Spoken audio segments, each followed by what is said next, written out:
Alright, and we should be live. Still haven't, tried to do anything with that guy yet.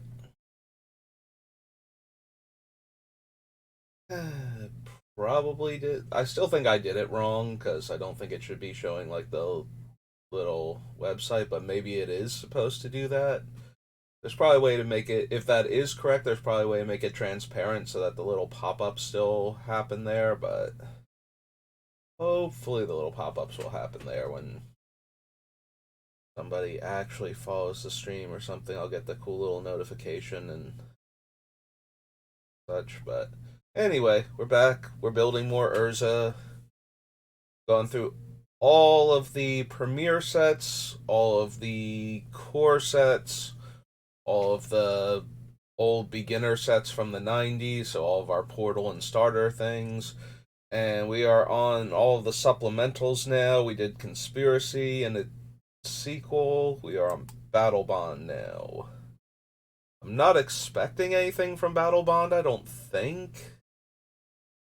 But there could be something I've forgotten exists that will go well in the deck.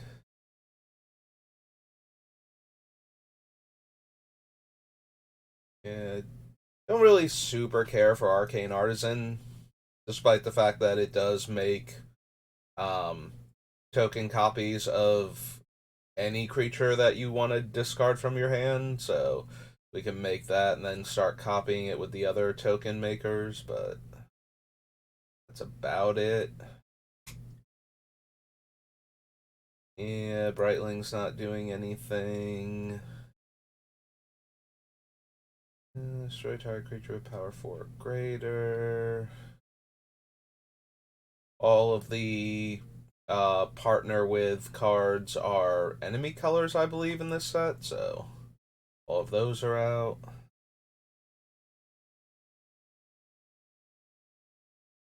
Creature team control get +1/+1.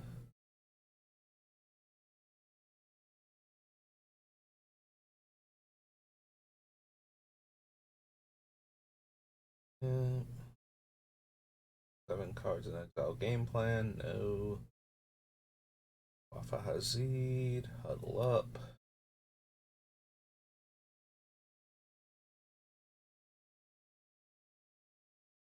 Okay. Reprint anyway. Beginning of combat on your turn, you may pay 4 to support 2.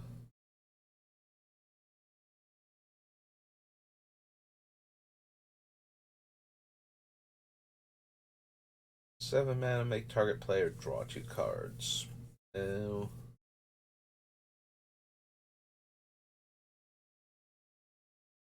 Yeah, it's true with the Chakram Retriever. I don't think I actually read its game text. I just noted it was partner, but just because it doesn't have the partner, so whenever you cast a spell during your turn, untap target creature.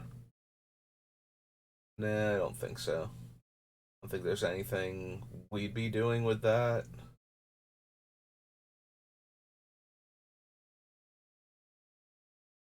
Not like we're gonna storm off and keep untapping our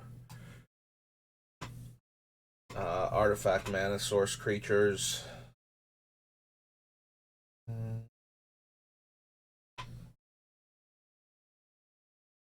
This champion attacks, you may turn target creature to its owner's hand if that creature's power is less than or equal to the number of warriors your team controls.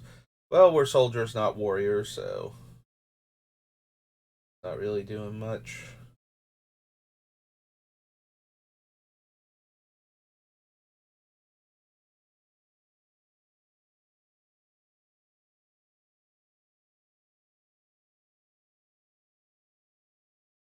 All non-land permanents. Nope.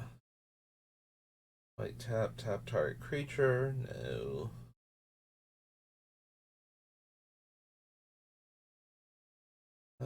Beginning of each end step, if your team gain life, make 2 warrior tokens. No. Choose friend or foe. Each friend puts a 1/1 counter on each creature they control. Each foe chooses 1 untapped creature they control, then taps the rest.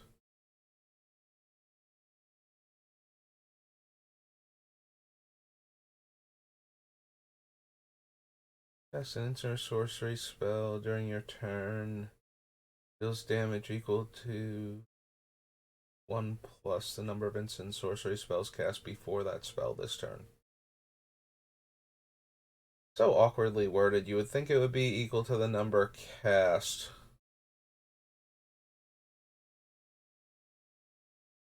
I guess that stops you from putting them on the stack and having them resolve. Like, if you cast enough instants in response, then all of them would deal 5 damage since you've cast that many instants. But if it's locked into the number cast before it, then it doesn't matter if you respond to it, you don't get any extra damage. That's probably why it's worded that way, because that is a horribly awkward wording.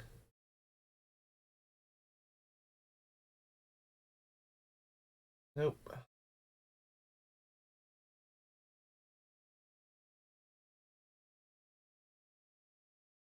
Do we want Spellseeker in this deck? Goes and gets Counterspell, Mana Drain, Swords, Path. Is there anything else super important? I don't think we're actually running any 2 mana disenchant effects that we could go tutor up. I think most of them are in the 3 mana range. What have we got? Let's see. It goes and grabs Counterspell, Swords to Plowshares. Power Artifact is an aura. We'll get Transmute Artifact.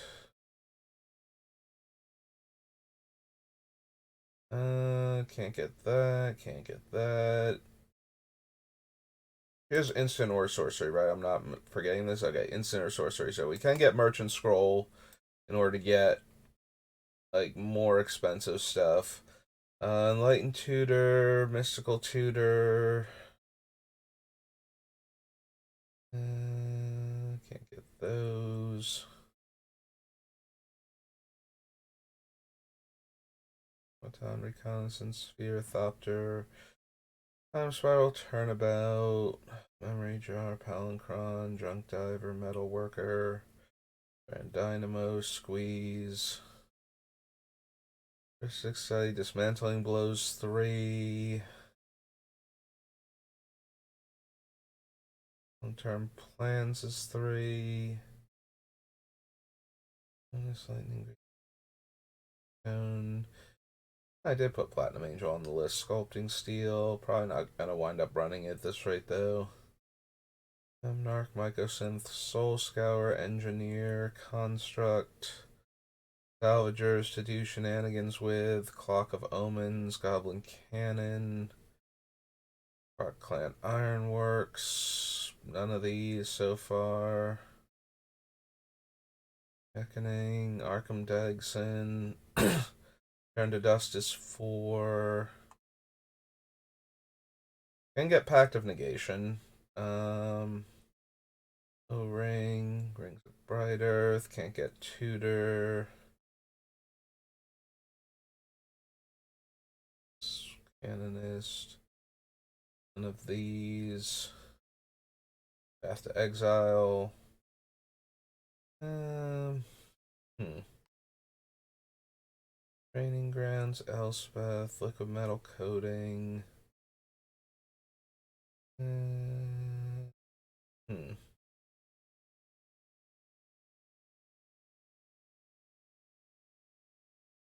I know, Intangible Virtues, the enchantment. Oh, Dispatch. I went right past that one. But we can get Dispatch, which is another removal spell. Can get Cyclonic Rift. That's a really strong one to tutor for. Not that one. Fuzzy Displacer. Foundry Inspector, Padim, Harmonicon. Artistry's way too expensive. This allows 3. So, Wars 3. Guide Forsake the Worldly is 3. Arm, Power Stone, Wrath, Thran, Temporal Gateway. Fresh Contraband, Smothering Tithe, Dovin's Veto, Firemine Vessel. Um, can get Dance of the Manse. Being able to tutor that up might. So we can right now we can get like important things are like the 3 1 mana removal spells. We can get what was it? The bounce everything, Cyclonic Rift, Dance of the Manse, all of the cheaper tutors. Yeah, I'm starting to think that like so that way we can get other more expensive spells potentially. Starting to think that we want the Spell Seeker. Anything else of great significance?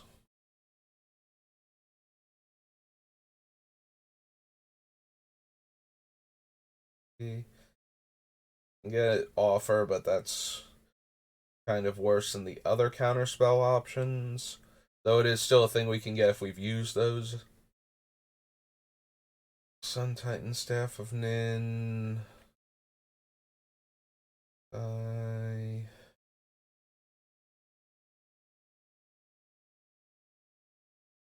Hey, yep, I'm down. The Spell Seeker. Spell Seeker, 1 word or 2? 1 word.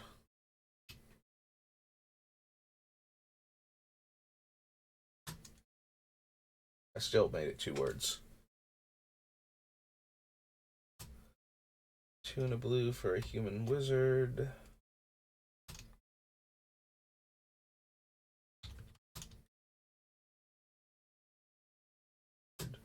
1/1.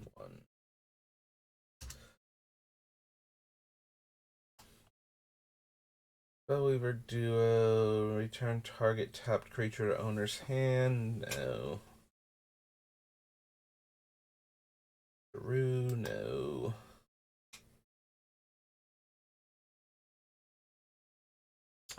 Dragons your team controls have double strike, and she also has double strike. Nope. Port 2 with a counter on it. When that creature dies this turn, return that card to owner's hand. Whenever you draw a card, put a 1/1 counter on it. When it leaves the battlefield, draw a card for each counter on it. Good old true name. Will's things are making creatures O3s with no abilities. Draw 2 cards. Instant sorcery and planeswalker spells are cheaper. And the emblem is copies any instant or sorcery I cast.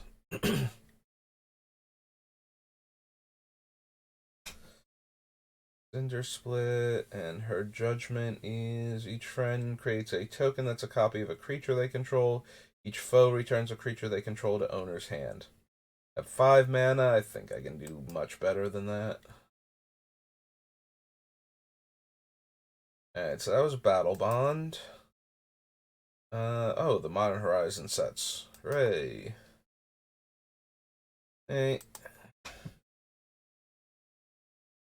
Modern Horizons 1.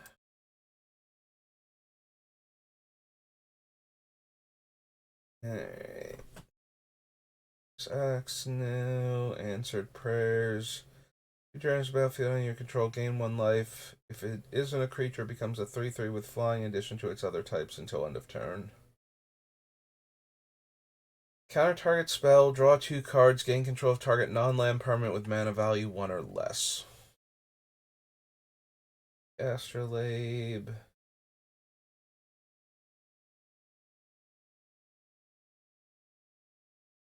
Yeah, don't need Astral Drift. The Horizon Canopy lands. Our Trade Mage. Enters the battlefield, draw 2 cards and discard 3. No. Shapeshifters. Control another snow permanent. Exile target permanent other than Blizzard Strix. Return that card to the battlefield under its owner's control at the beginning of the next end step. It's a 6 mana 3/2 on or 5 mana 3/2 on top of that. I don't think so. Comes monstrous that has flying. Return it to owner's hand. Dismantling blow again. Echo of Eons. Think so.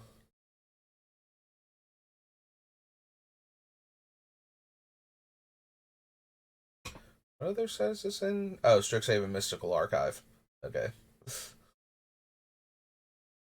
Exclude, Ikite.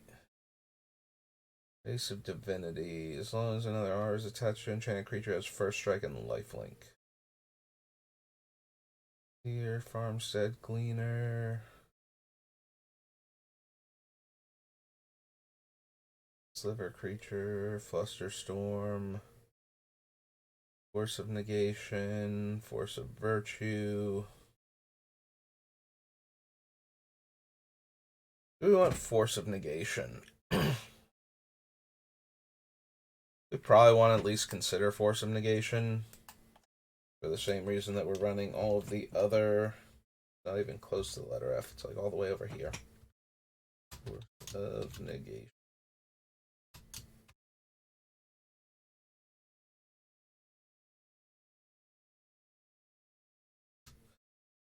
Just because we want to be able to counterspell the wrath effects that kill all of our stuff. And we want to be able to spend all of our mana in order to be able to activate Urza. And possibly other things. Mostly Urza. Generous Gift, Giver of Runes, I don't think so. I think we need all of Heliod. Really may have to try to play mill 2 cards. Court King of the Pride. Knight of Old Benalia. There's a battlefield. +1 until end of turn. Okay. Lesser Masticore. Dark Creature. Nope. Or another snow permanent enters the battlefield. Scry 1. Beginning of your upkeep, if you control 10 or more snow permanents, it becomes the Merit Lage. Martyr's Soul. There's a battlefield. No tap lands. Put 2/1/1 counters on it. Cast an artifact spell. Create a mirror token. Beginning of your end step, draw a card, then discard a card. Then, if there are 15 or more artifacts in your graveyard, target opponent loses the game. Cast an artifact spell, make a 1/1 mirror. Or at the beginning of my end step, draw and discard. And once we get to 15, they lose the game. Getting to 15 dead artifacts is going to be too much of a hassle between, proper graveyard hate in Commander and not wanting to put my actual artifacts in the graveyard a lot of the time. And getting a 1/1 mirror for casting an artifact seems pretty low impact in this deck. It's not like we can't get to a critical mass of artifacts in a million other different ways.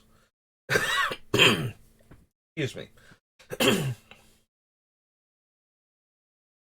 So yeah, I don't think Mirrodin Besiege is actually going to be a card that I'm interested in.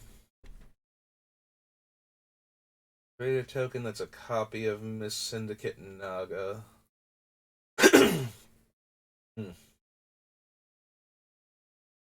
So, yeah, it's still not anything I'm going to super care about. Do not care at all for Mox Tantalite. It's barely okay in the opening hand and terrible from every point forward. Feels like the land that you can't even use immediately that comes into play tapped and doesn't untap for like 2 turns or something. Ah.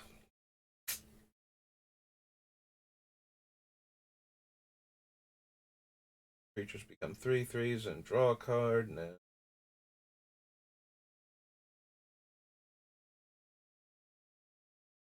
Age, Prismatic Vista. I probably don't want Prismatic Vista just because I don't think I have enough. Wow. I was fine before when I first started, and then I coughed a little bit, and now my throat's like, oh, by the way, did you know you have phlegm back here? Now it's in an awkward spot. It's just gonna keep making you cough and hack for the rest of the stream. Sip of water, try and cut that off. But yeah, I don't think we have quite enough basics in the deck for Prismatic Vista if we're going to run all the colorless lands that I'm thinking about running. And then, all of the cards that count as a plains and an island. Your Captain of Eos gets us a 1-drop creature, which is not anything I think we need. No.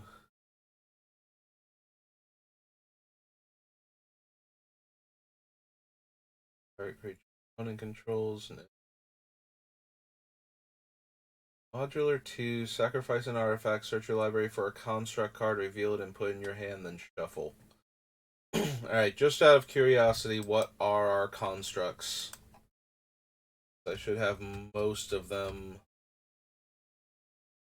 Alright, we have 14. We have Metalworker, Sad Robot. It's called Voltaic Construct, but its creature type is Golem. Did I misclick that? I'm genuinely curious now. Real quick, duplicate tab. Back together. Voltaic Construct. It is a Golem construct. It was originally just a Golem. Its whole thing is Golem construct. Okay.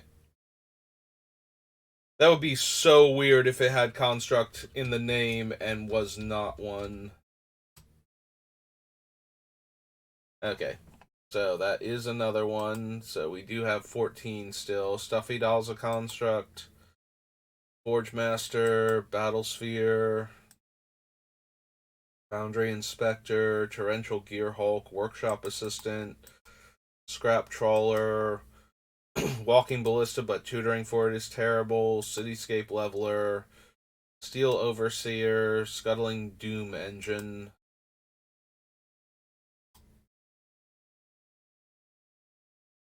There are a couple okay ones to tutor for. I don't know that I want to dedicate another deck slot for. So what is it? It's a 3-drop artifact creature, modular 2. Sacrifice an artifact, search your library for a construct, reveal it, and put in your hand, then shuffle. And it tutors it to my hand, not to play, not the. Like, we can't have this thing tutor it to play because Mere Battlesphere is a construct, but still. Being able to sack your 3-drop on turn 4 to get a 7-drop that attacks for like 12 damage seems a bit much.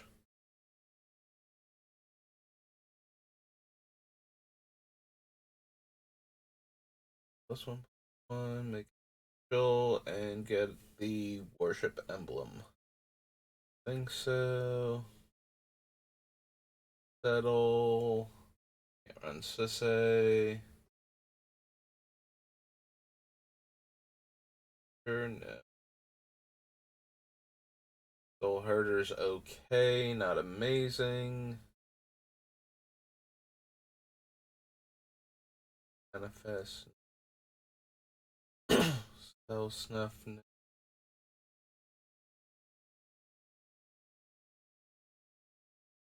Sorcery. No. Overloads for 6.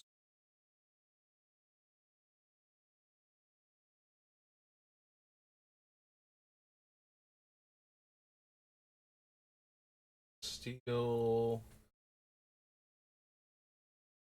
Justice. So the Sword of Sinew and Steel falls into that category of we can turn things into artifacts and destroy them with the liquid metal cards. I don't know if that's quite good enough, though. Yeah,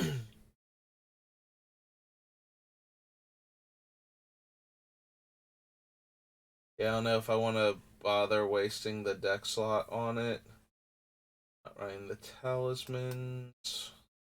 Can't run any of these anyway. They're the enemy color ones. If we didn't grab the talisman from Mirrodin, then we won't. I search your library for an artifact card with mana value 2 exactly. What are our 2-drop artifacts? Like, Trinket Mage is really easy, and Treasure Mage is pretty easy to keep track of too. What are our 2-drop artifacts?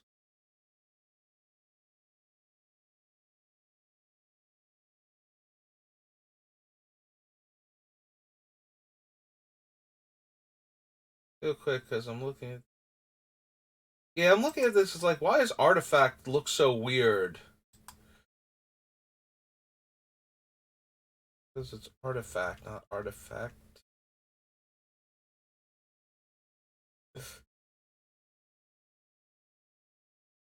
It is artifact like with the E just an acceptable alternate spelling that I don't encounter very often. Like, what was that? That is confusing and bewildering to me.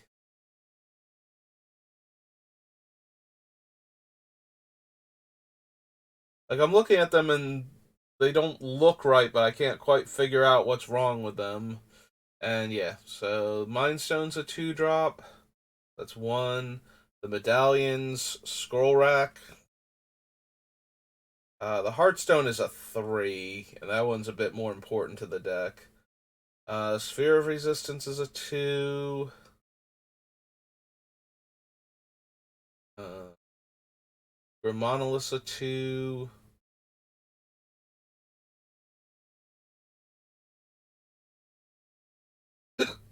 Excuse me.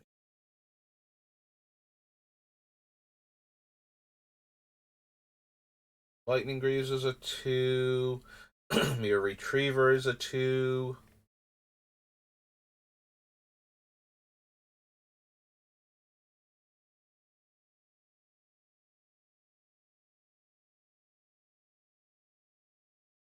One.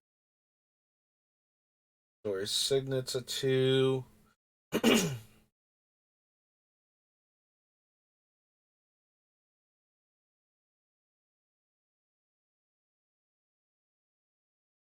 Also a 3.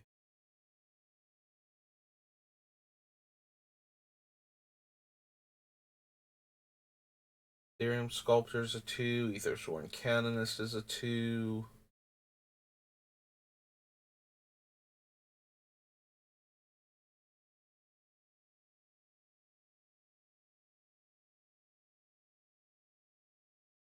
Liquid Metal Coating's a 2. Alright. I've seen enough 2-drop artifacts where I'm probably going to want to run this. I get tutors for enough stuff at this point that I should at least seriously consider putting it in the deck. So this is Tribute Mage.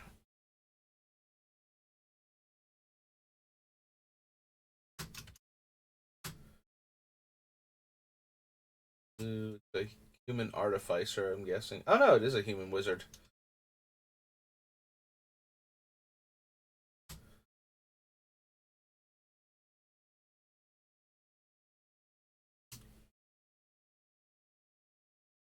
Is there one that gets specifically a 3? I forget now. Twisted Reflection, Universal Automaton, no. Permanent you control becomes a target spell or ability opponent controls. Counter that spell unless its controller pays 1. Huh. Shouldn't that just be you and permanents you control have Ward 1?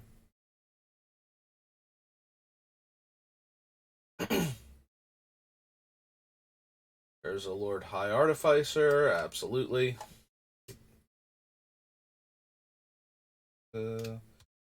Word. Is it Lord hyphen High Artificer? No, it's just Lord High Artificer.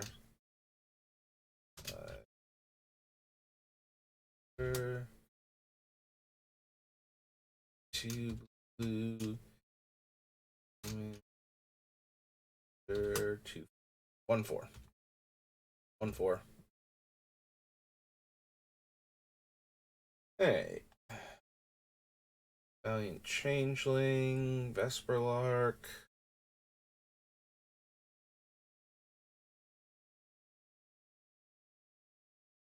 All of 1,000 cuts. Tomorrow. Windcaller Aven, Winds of Abandon, Shards, Winter's Rest, and Zalfiran Decoy. Nope. Okay.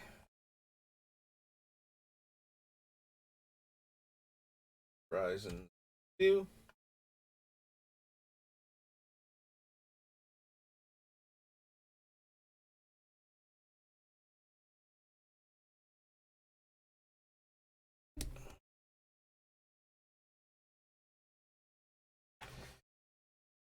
Gain 1 life or get a creature with mana value 1 from your graveyard to the battlefield. No. Blue food or treasure, instead make all of them. Nope. Think I care for any of the Arcbound creatures. A Thopter and attach it to it. Nah. Living Weapon, 1/1 Vigilance and Lifelink. Hexproof, Indestructible. If it's an artifact creature, gets +2/+2.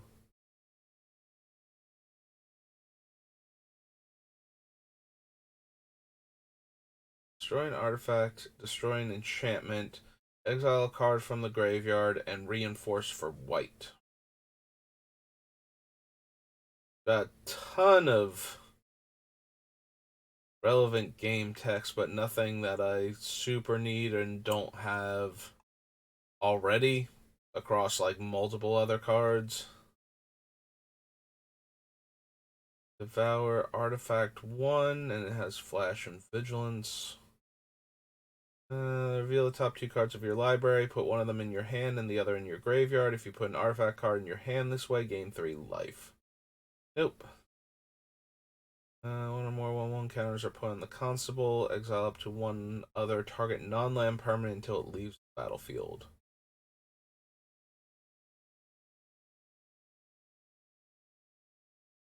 No. Turn target permanent card with mana value 3 or less from your graveyard to your hand. No.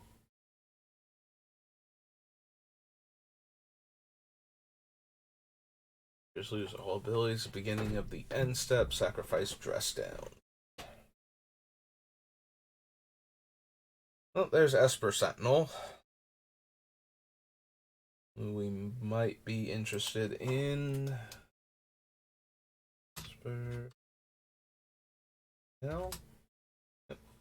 That's 1 white, correct?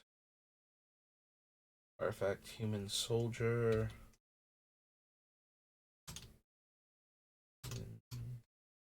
Soldier. 1/1. So he does get the boost from Urza, which means they'd have to pay 3 for their first spell, or I get to draw a card. First non-creature spell. And then copying them both increases the total amount necessary to stop me from drawing and lets me draw more cards for each increment that doesn't get paid.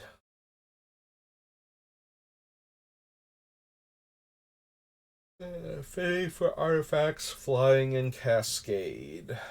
Don't think we need that, despite the fact that we could probably very easily cast it for 2 mana and get an 8-drop or less from our deck at random.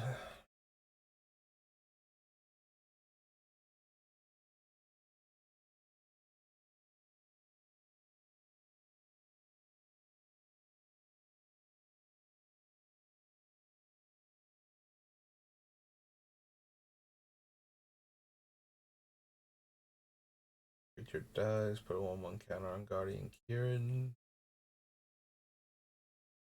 Ugh. Good old Inspector Krabbin.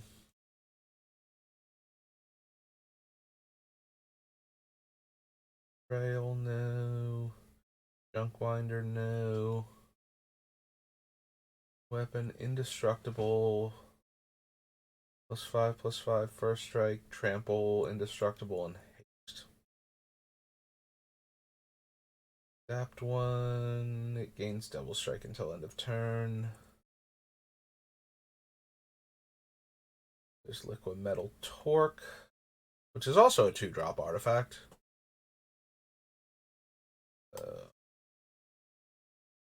Yeah, in my head it was a 3-drop for some reason. Metal Torque. 2 art.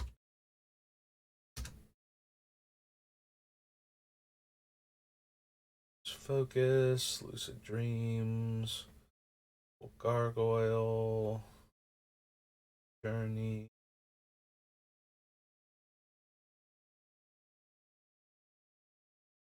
Ration,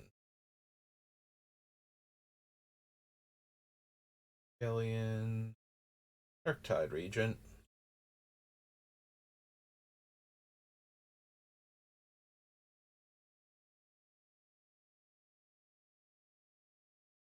Scry 1. Whenever you discard a card, each opponent mills 2 cards.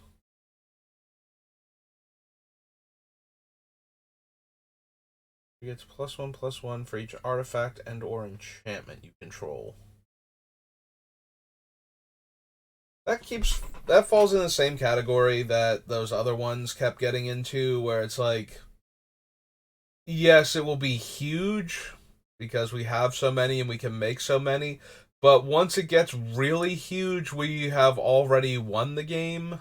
Like, we shouldn't need the Nettle Cyst necessarily. And it's less impressive to be the thing that we're copying than, again, Coat of Arms, for example. Just making all of our soldiers Titanic with each one that we make.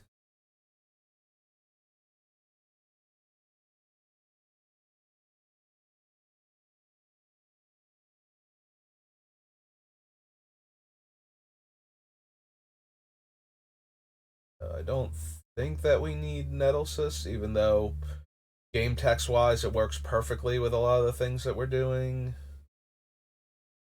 Those creatures phase out until at least battlefield has vanishing.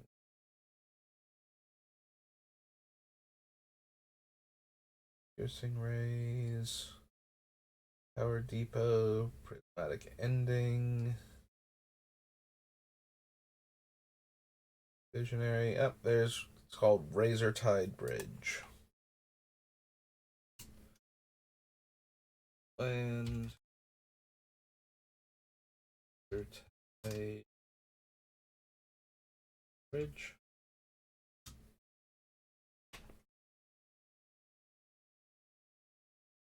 Calibrate now.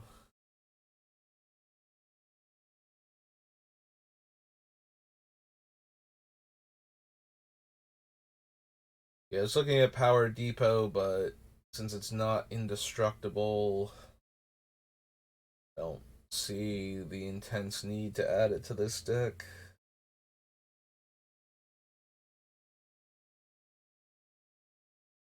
Probably don't need Rise and Shine.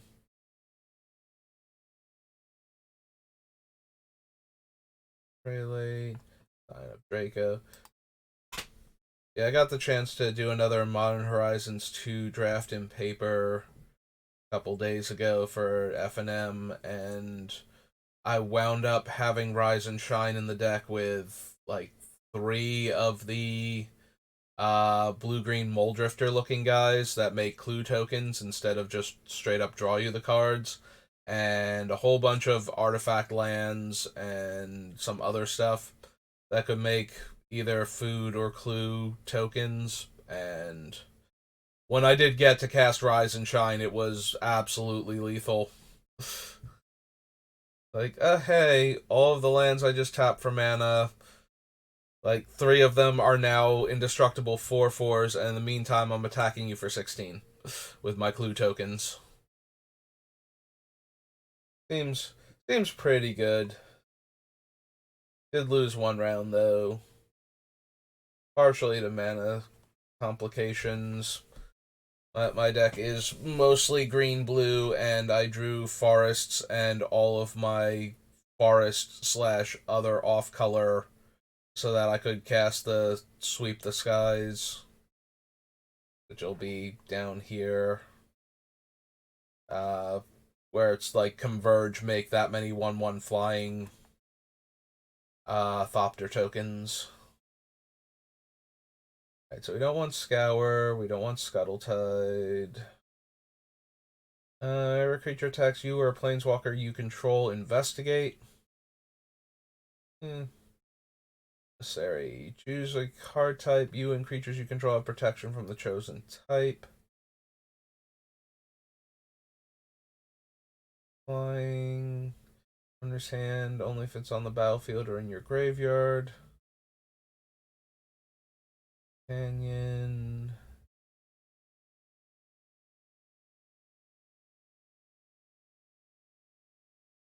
Eh. I was thinking we can technically run the companion. We have 4 artifact lands we can tutor for with it, including a white blue dual land now. So it wouldn't be completely unreasonable to run that. And then mid to late game, it's just a free 4/4 that we could make other 4/4 copies of if we need. Well, it's a free 4/4 that's a 6/6, and then we can make 3/3 copies of it, I guess. And it's not really anything else special, so probably still want to copy basically any other card that we have. So yeah, it's only really going in there so we can cycle it to get a either our blue white artifact land or one of the other 3. 2 of the lands I can tutor for are indestructible, which does help a little bit, since there aren't a ton of ways to make players sacrifice lands. Like Wildfire, and there's like a red X spell where everybody sacrifices X lands. I feel like it's like Tectonic Break or something. It's not Fault Line, that's the Flash Earthquake from Urza Saga. But yeah, there's definitely one that everybody sacrifices X lands. There's probably like 2, maybe 3 other red land destruction spells that would make you sacrifice the land rather than destroying it, but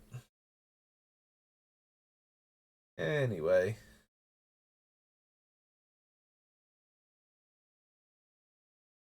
Yeah, I don't think we care. Oh, excuse me. I don't think we care about Solitude. Subtlety was the bounce a spell. Alright, creature spell or planeswalker spell puts it on the top or bottom of their library. It's still not terrible, but it's more of a tempo play at that point than an actual like thing that we're going to win the game with.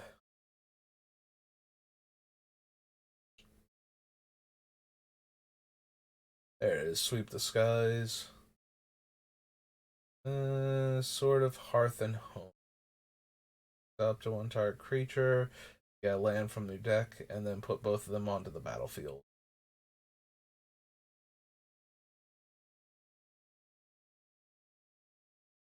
Bridge, Thought Monitor. Think we need Thought Monitor. Like it's another okay card. We can probably get it down to like 3 mana pretty readily. And then when we do that, it's a good target, like a good copy target for Urza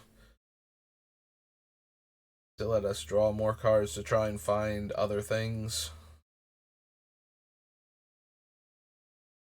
All of that being said, I don't think we need it. I think we have enough other Card draw and valid artifact targets. Probably gonna want Urza Saga though. Almost definitely gonna want that. So land Urza's Saga. Falcon Infiltrator. No. Void Mirror. Yeah, we want to avoid Void Mirror, that kind of. We might get wrecked by Void Mirror the way our deck is built. So it's just not at all with that one. Hey, on to the Commander Legend sets.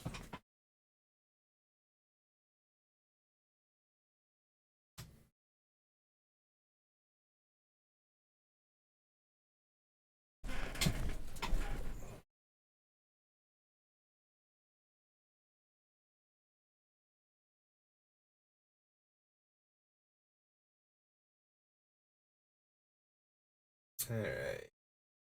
Flying First Strike, Vigilance, Trample. Each other creature gets +1/+1 if it has any of her abilities or any of the other abilities listed on the card.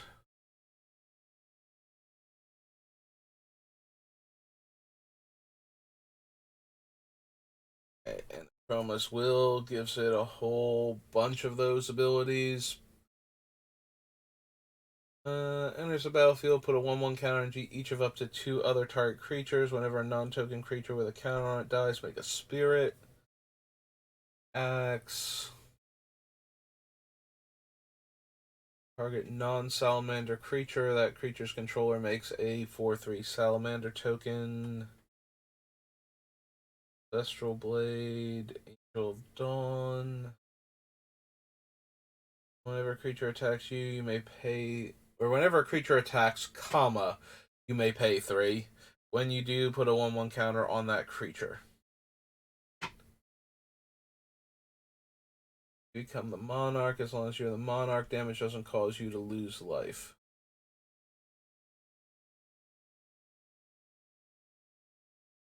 Intrepid Archaeologist. Number of R's and equipment you control to target permanent or player.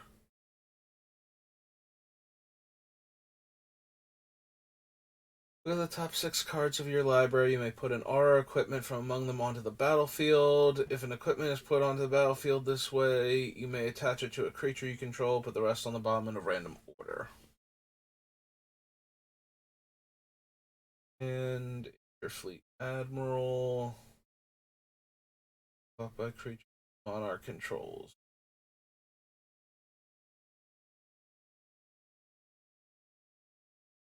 Color enchant creature has protection from the chosen color.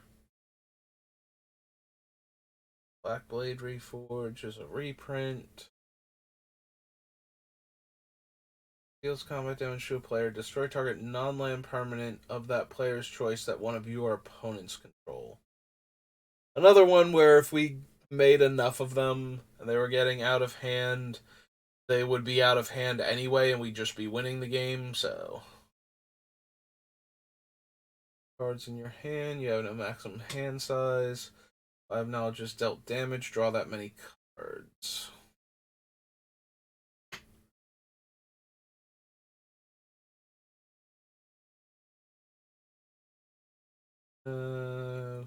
Cast a spell, mana value 6 or greater, may return target non-land permanent to owner's hand.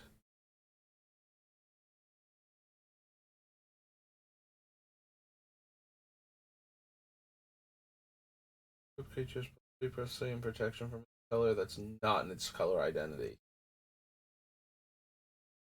So put this on Urza and he becomes pro red, black, and green. Still feel like we can do better than that. That's one of those cards I never quite want to run it. Maybe one day I'll build a colorless commander and we'll put that in just so it can have protection from all of the colors. And so that only colorless sources can do anything to it. Like a mini progenitus type thing. Alright, so the Court of Cunning, each mill 2 cards. If you're Monarch, they mill 10. Court of Grace is a 1/1 Spirit or a 4/4 Angel. Yeah, I don't think we need either of them.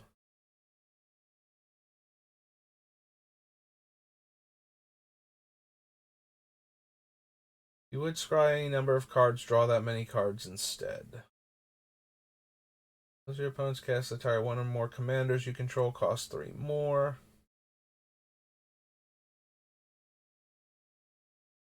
Tap enchant creature and you become the monarch. Enchant creature doesn't untap during its controller's untap step unless that player is the monarch.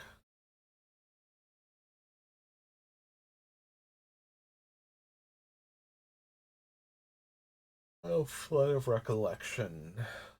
Yeah, also that was from Uzi Thing. Cascade, counter spell.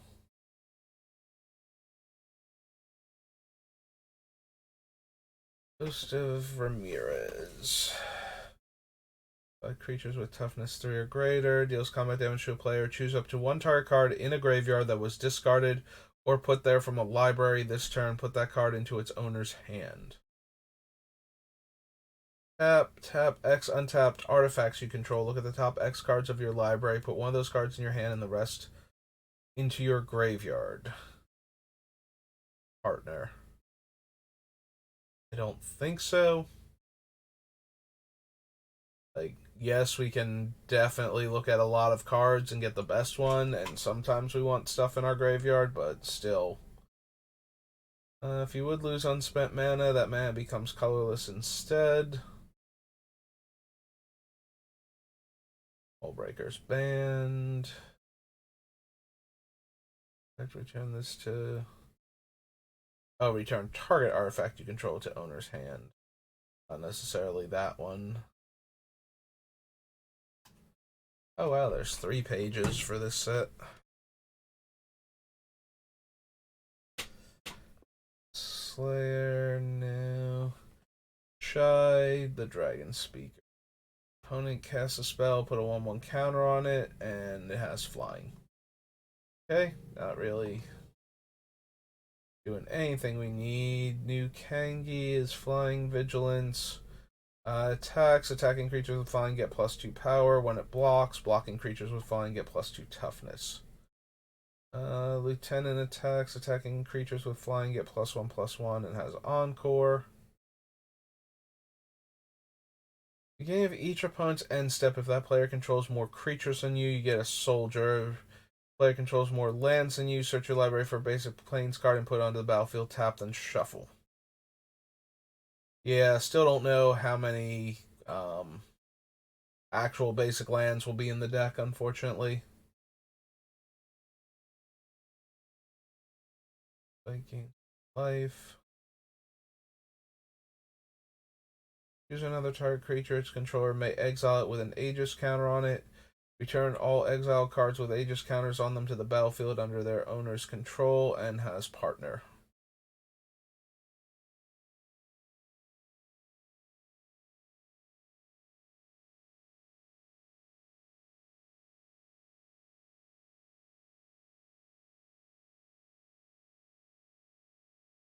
All right, I'm reading the rest of its game text as though Cascade didn't already explain what it should be. Whenever one or more pirates you control deal combat damage to your opponents, create a treasure token for each opponent dealt damage.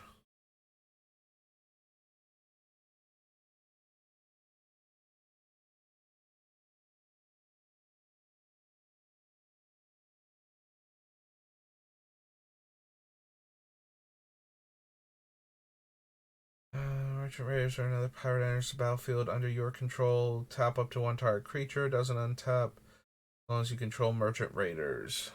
No. Meteor Golem. Mindless Automaton. Exile target instant or sorcery card from a graveyard. Copy that card 3 times.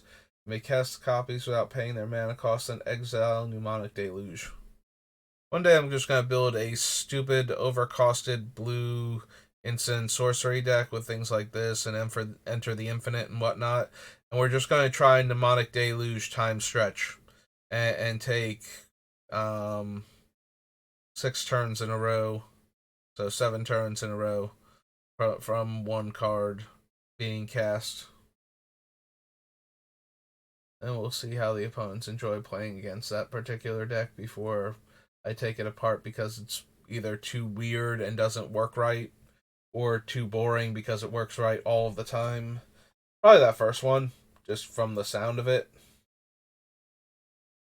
Myriad Landscape, Odric, There's Wings, Opal Palace, Advocates, Palace Sentinels, Reniform.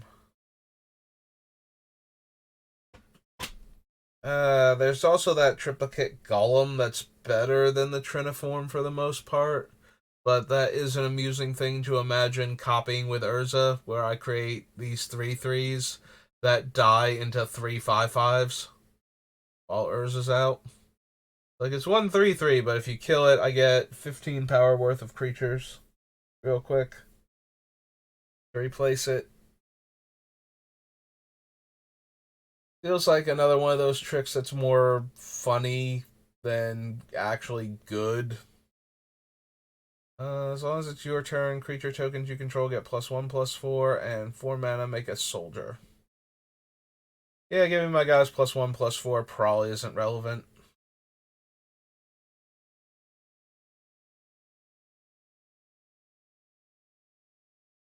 Come on, return all cards exiled with it to the battlefield under your control. Neat. Hey, let's see. Prosperous Pirates, Prying Eyes. This version of Radiant, tap another untapped creature you control with flying, gains protection from the color of your choice until end of turn. Rebek, Architect of Ascension. Artifacts you control have protection from each mana value among artifact. So as soon as we put a 3-drop artifact into play, they all gain protection from Urza, and I can't target them anymore. Nope. I knew there was like another one in the set. Like this is the girl that Yawgmoth wanted to impress with his, "Hey, I found the cure for a horrible disease that's ravaging our kingdom." And not only did I find the cure for that, it also cures literally everything. This cool little jar of black oil that I made. And yeah, this was the obsession of his life, and the blue creature that makes that lets you tap the X creature or X creatures X artifacts thing was her actual boyfriend that Yawgmoth was trying to woo her away from. I didn't actually read the Thran storyline, but the so I'm very broad strokes and applying a bit of sarcastic humor to that. Like I don't 100% know that he looked at it as like he might have been like I'm going to cure this plague, and hopefully that might also impress her and maybe she'll actually like dump her boyfriend and come hang out with me. Like he might have been more worried about curing the plague, but the little bits that I picked up made it sound like he was gonna really show her what a cool guy he was by saving everyone, and then she'd just be like, "Oh, I love you, Yawgmoth. You're the best," and you know, and her boyfriend would be like, "I'd be sad, but he's obviously the best, and she deserves that," and then bow out gracefully, and did not quite work out that way.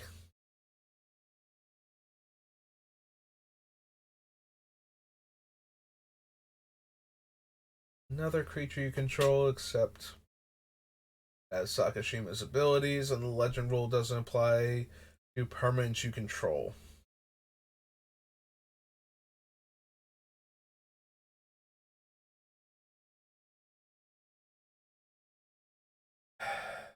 Still too dangerous, I think, to bother with the like artifacts like legendary artifacts and copying them. The one I'm most sad that I can't just copy is probably a Chroma's Memorial, but as long as it's out, all of my creatures have that ability anyway. But I do think it would be hilarious to have multiple copies that are just, flying, first strike, haste, trample, pro red and black. The whole Achroma 9 yards thing. Protege has Cascade. And then enters the battlefield as a copy of any permanent that entered the battlefield this turn. And if you control a commander, you get both. Target opponent chooses a creature they control. I gain control of it. I choose a creature I control. Each other creature I control becomes a copy of that creature until end of turn.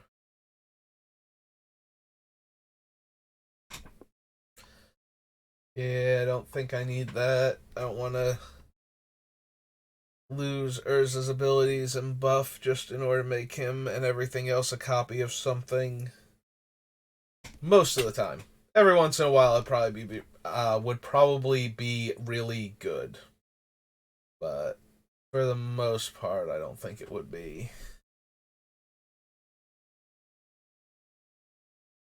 Or angel tokens, track and reprint. Yanni, Eye of the Storm.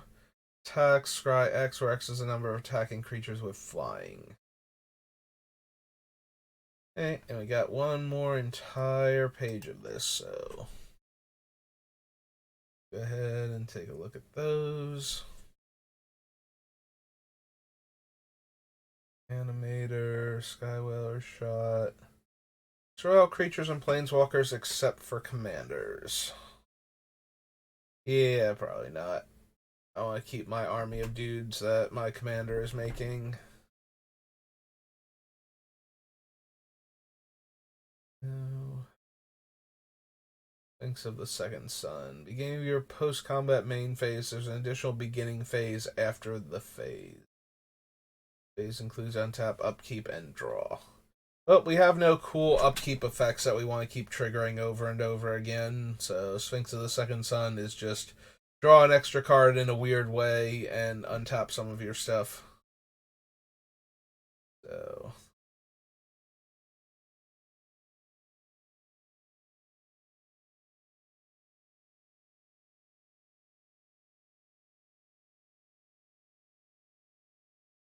So it happens actually after the main phase 2. So you can't use it to untap all of your lands and cast like sorceries and creatures.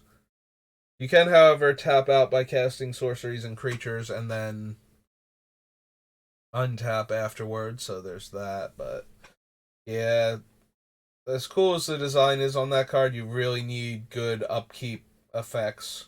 At the beginning of your upkeep, you get to do X, and then Y, and then Z, and just keep adding stuff that's positive until such time as you have actually won the game just by having the extra upkeep step. Especially if you have Paradox Haze on you while you're doing all of this. Cast Time Wars a flash if it targets a commander, and gives indestructible. Turn all artifact, enchantment, and planeswalker cards from your graveyard to the battlefield. Alright, what's H plus? Historic Anthologies 4. Okay. Triumphant Reckoning. So this thing is 9 mana. Only affects my graveyard. I feel like even if I put this in, I'm going to wind up cutting it.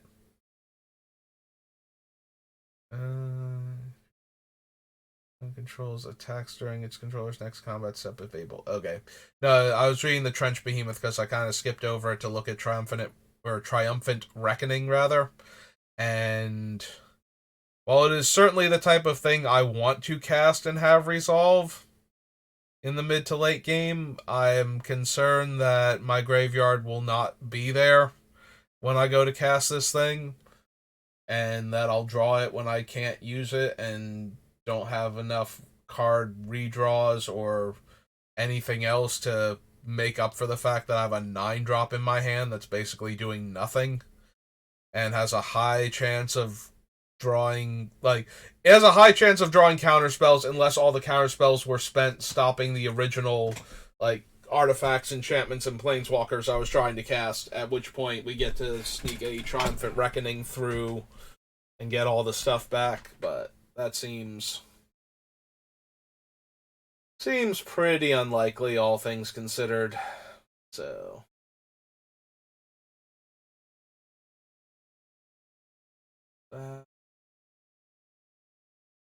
whelming wave. Not underwhelmed, not overwhelmed, exactly whelmed.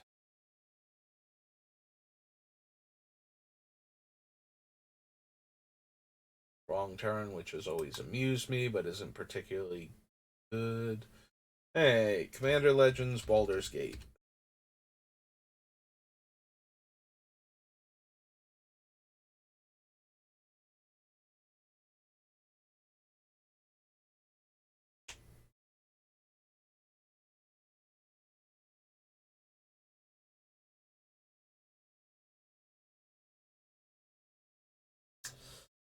Alright, so we're gonna have to check what the actual dungeon for the initiative is, but right now my guess is that I'm not going to want the initiative. Although we do have the immovable rod from the commander set for Adventures in the Forgotten Realms.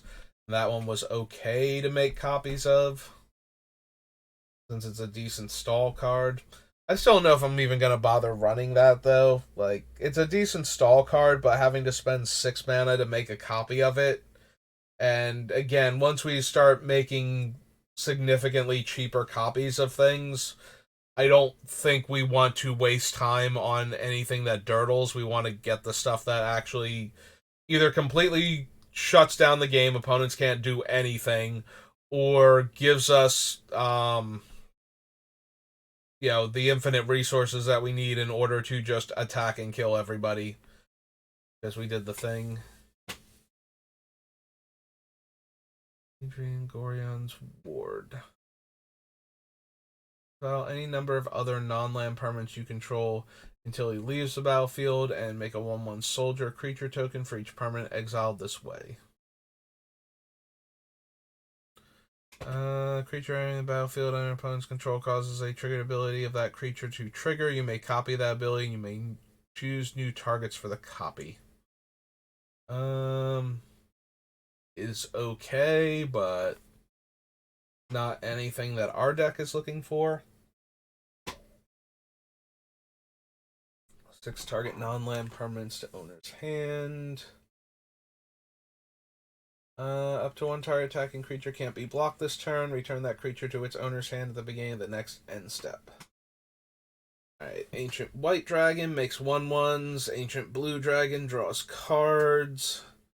Either of which is anything, like, for what we're paying for the creature, neither one of them is anything that we actually need or is on point for the deck. Yeah, for Ancient Silver Dragon, like, obviously drawing tons of cards is fine, but when you can draw as many as 20 cards from a single attack step with the creature, I kind of really super want the effect to be like, I want something where it's like, and when you draw a card, you do X positive thing. I want to have Ancient Silver Dragon out when I have, like, Shoal Dread, or one of the cards that mills the opponent, and we have, like, a mill deck that can exile graveyards or something.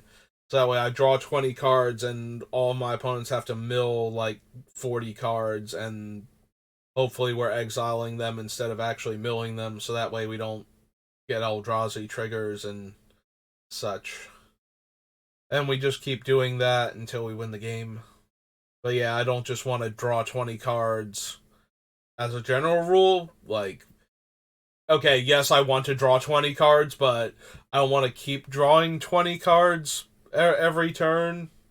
That seems bad. Like, I love drawing lots of extra cards. Forced Fruition, though, kind of kills you really quickly if you can't deal with it. If you can deal with it though, like if you can draw all those extra cards and then kill Force Fruition, then it's kind of like, oh, I got all these extra cards. I don't even care that I had to spend one of them to get rid of this stupid thing. Now I won't deck out and I'll have time to use them all. And I kind of feel like Ancient Silver Dragon is a Force Fruition that you are in control of and you get to decide when it's going to force you to draw all these extra cards. You just don't know how many.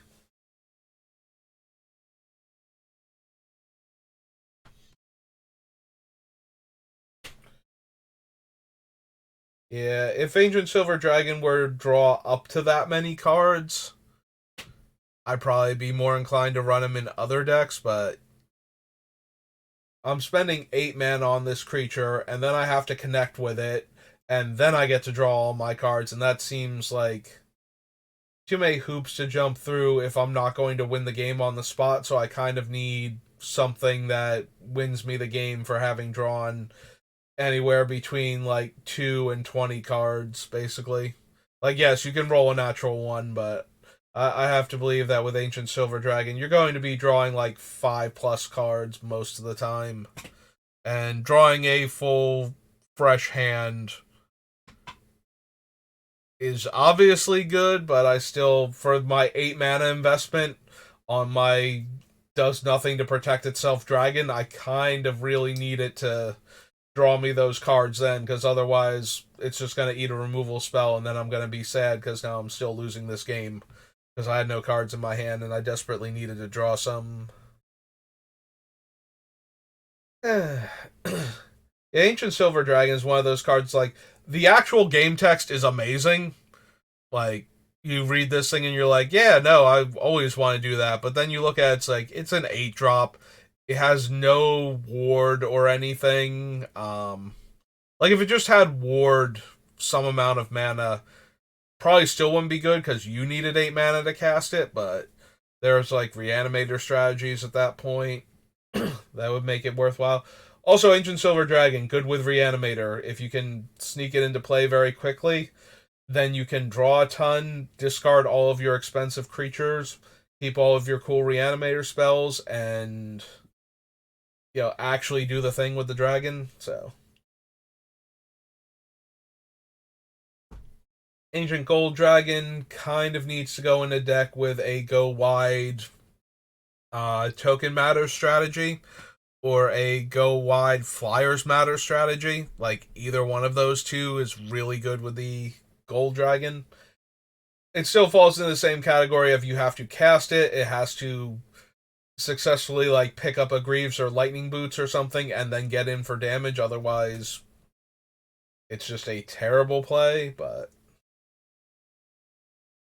yeah, the dragons have such high casting costs and don't naturally do anything the turn they come down. If you can't give them haste, that it gets really dangerous to cast them in the mid to late game because then you are out of mana in a point in time where everybody has like that one big spell that they've been sitting on trying to find a good spot to resolve it in, and now one of the control players has tapped out, so this might actually be the time. Hexproof creatures your opponents control attack each combat if able. Oh, that was the one that was in like one of these decks. Oh, right. We have all of the contents of the commander decks too because they didn't change the symbol on them, and I keep forgetting that, and I hate this. Oh, do I hate this? Hey, hey, it'll be fine. We totally have this one. Up to 2 target creatures, each get +1/+0 until end of turn and can't be blocked this turn. That was her adventure. Opponent searches their library, you gain 1 life and draw a card. Yeah, it kind of falls more into that utility category of opponents are going to do this thing anyway, I might as well have this guy. So the question then becomes is do I have room for him in the deck? And I think I'm going to come up a little bit short on room. First artifact spell you cast each turn costs one less to cast. Comes level 2, reveal the top card of your library until you reveal an artifact card. Put that card in your hand and the rest on the bottom of your library in a random order. The beginning of your end step, create a token that's a copy of target artifact you control. Yeah, you probably want Artificer class. So, Baldur's Gate. Artificer class. 1 in blue for an enchantment.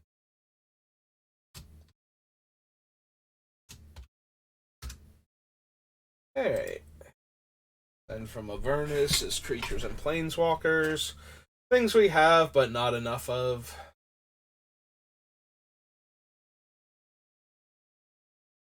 One less for each opponent you're attacking. Exile target creature.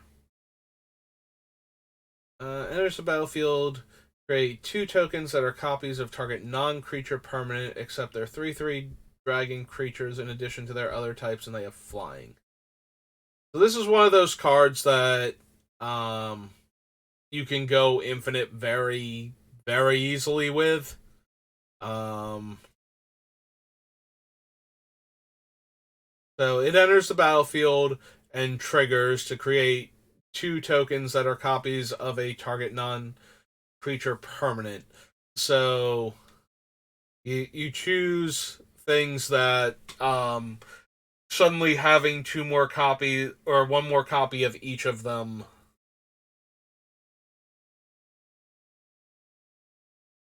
And yeah, it definitely gets out of hand. There are a lot of infinite things it can do by copying the right permanents, but even without that, it's still very, very dumb. So the biggest problem with it is that it's an 8 mana creature, and we have no way of cheating it into play. Yeah, the fact that this thing isn't a cast trigger, like, doesn't not cast trigger, but doesn't require you to have cast it in order to get the token copies. It's just like, well, you're never going to have a non-creature version of the Astral Dragon, so you can't have the copies come in as it. Except that you can. There is the Soul Sculptor that can turn it into an enchantment in response, and it won't be a creature. And then you get the comes into play ability, and then you get to make the other 2, and the other 2 can target it, or rather, it can target itself and make the 2 copies. The 2 copies coming into play will stop it from being an enchantment anymore, but that means that you then get to make 4 more, right? 2, 4. Yeah, you get to make 4 more copies of other things, and they would all be like 3/3 dragons.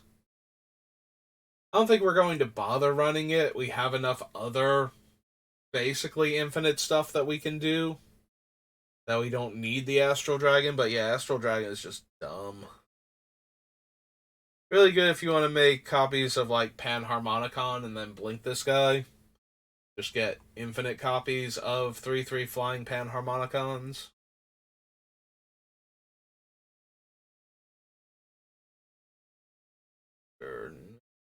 Guardian.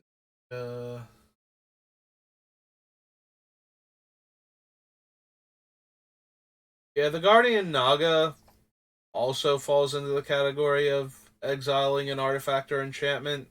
I think I've got like 3 other cards that do that already, and we're just going to run the best of them. But, like, specifically at this cost with something else attached to it. But we're going to add it to the list because I'm going to run, like, some of them, just not all of them.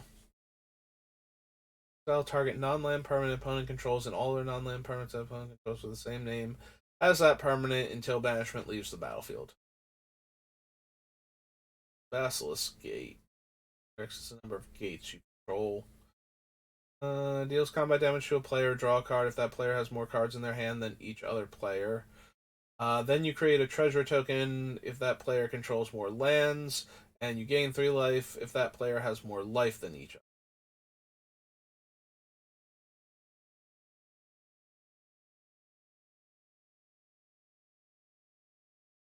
+1 +0. Can't do any of the colored gates except the blue and the white ones. Blade of Cells, probably not. Although we do have quite a few things we could either already have with the blade or make copies of, so that way, or like turn other things into creatures by making token copies of them with Urza and then equipping the blade and attacking with them. Mostly, I just imagine attacking with an animated Spine of Ishsa, but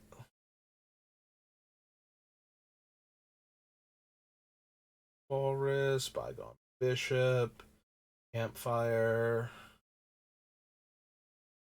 Oh, Campfire, put all commanders you own from the command zone and from the graveyard into your hand, then shuffle your graveyard into your library. Creatures you can draw have base power and toughness XX, where X is the number of cards you own in exile and in your graveyard that are instant sorceries and adventures. You have when this creature enters or leaves the battlefield, draw a card.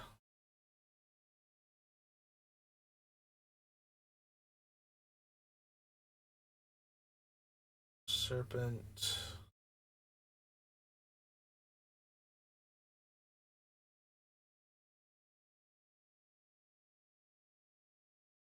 Dragon. Landcrafter. Commander creatures you own have 2. Sack an artifact, put a 1/1 counter on this creature, and draw a card. Nope. Definitely do way better with effects that let me sacrifice creatures. Um, Draw 3 cards and discard 2 cards unless they discard a land. Oh, right. The Where is it from? Ravnica originally? Yeah. Tap all creatures. Tap them, they don't untap. Those creatures don't untap during their controller's next untap steps until your next turn. Creatures your opponents control enter the battlefield tapped.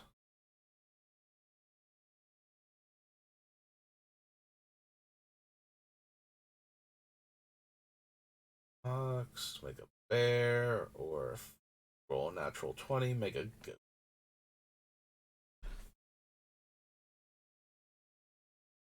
Yeah, I do like contraband livestock, but I think we have enough other removal spells right now. The player's attacked, you draw a card, each opponent attacking that player does the same. Right? Each opponent draws a card, then you draw a card for each opponent who drew a card this way.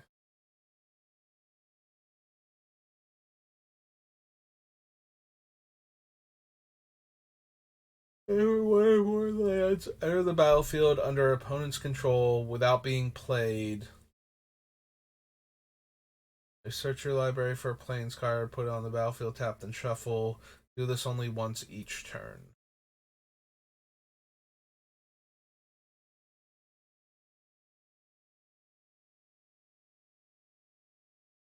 So every time you put a land into play with an effect, every time an opponent puts a land into play in effect, this has the potential to trigger. And we get a plains card onto the battlefield tapped, and it doesn't have to be basic. Um, hmm. It's okay as a utility anti other commander strategies card. Cast a non-creature spell, exile up to 1 target non-land permanent you control, then return to the battlefield. We do have a lot of non-creature artifacts that we could be casting with this thing out and generating advantage. I might be down for that. I know I have the whatchamacallit, the teleportation circle because it can blink the artifacts also. Yeah, I think we want to at least consider Displacer Kitten.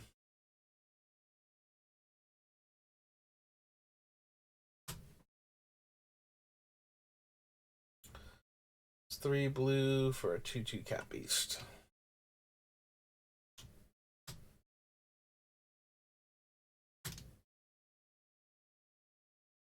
Oops.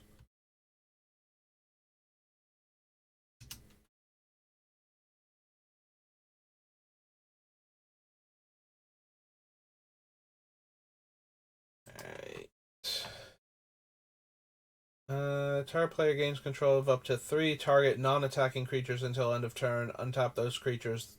They block this turn if able.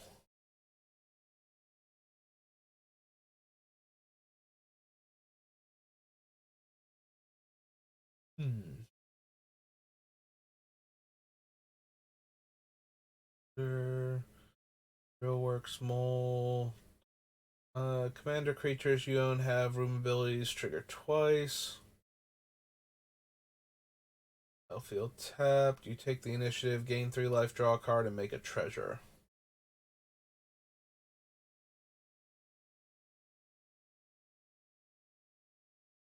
Top X cards of your library. X is the number of tokens you created this turn. Put one of those cards in your hand and the rest on the bottom of your library in a random order.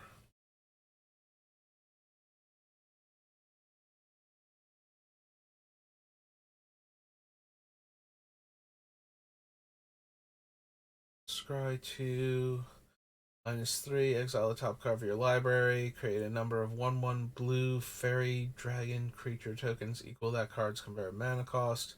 An Elminster can be your command. For each opponent, you create a token that's a copy of up to 1 target creature that player controls. Probably don't need that. Enchanted creature, except the token is a 1/1. When an enchanted creature dies, that creature was a horror. Return endless evil to owner's hand.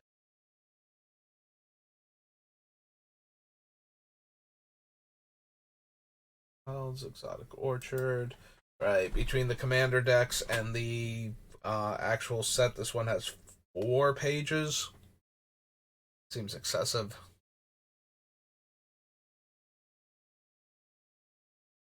This one, Factor Fiction, Far Traveler. Exile up to 1 target tapped creature you control, then return to the battlefield. The initiative at the beginning of your end step. If you have the initiative, make a fairy dragon.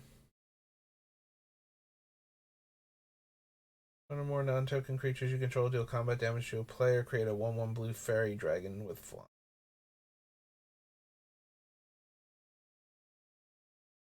It's double strike? No. Leaves the battlefield, put a 1/1 counter on it. Whenever you cast a spell that shares a creature type with this creature, draw a card. No. Instant sorceries. Oh.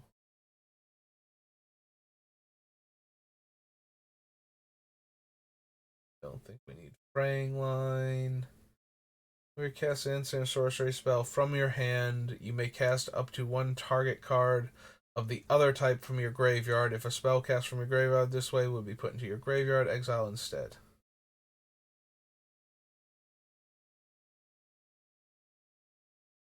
Alright, you still have to pay to cast it, though, is the issue.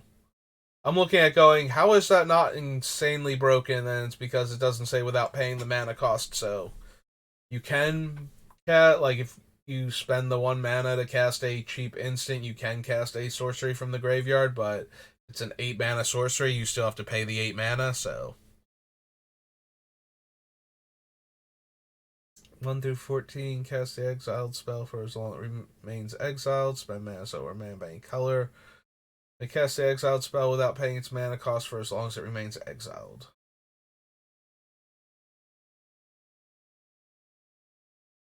Hey, Gate Colossus, Geode Golem, Flash Flying, enters the battlefield, tap all creatures you don't control. Battlefield, take the initiative.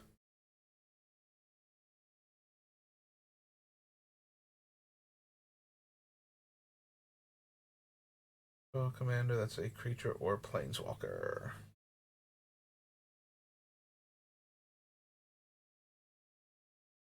Have Aberrant Tinkering. Enters the battlefield in the beginning of your upkeep. Each horror you control gains all activated abilities of target artifact and opponent controls until end of turn. Spend blue mana or mana of any color to activate those abilities. I knew it had something to do with artifacts, and I was kind of hoping. Alright, so the actual Guardian Naga is a 7 mana, 5/6 Naga. 5 white, white. Creature type is Naga, and say 5/6. Big old snack. Guiding Bolt. Destroy target creature with power 4 or greater. Scry 2. Myriad. Hammers more than attacks for each opponent. Tap up to 1 target creature that player controls. For the top 4 cards of your library, you may reveal a cleric card, a rogue card, a warrior card, and or a wizard card from among them. Put them into your hand, put the rest on the bottom of your library in a random order, and it is a 3/1 with fly. Herald's Horn. I think we need the Horn of Valhalla either. Forget if it makes soldiers or not, but I think it does. They're either soldiers or warriors, but it's not really like a huge deal for this deck, so. Enters the battlefield, exile up to 1 target non-warrior creature you control, then return to the battlefield under its owner's control.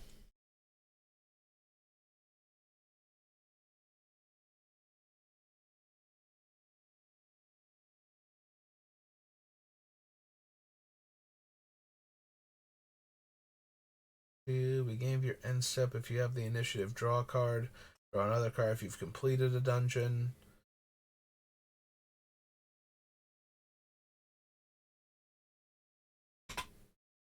Create a token that's a copy of target creature you control, except the token has flying and it isn't legendary. More mana, make a token copy of a creature I control, except that the token isn't legendary if the original was, and the token has flying. Huh.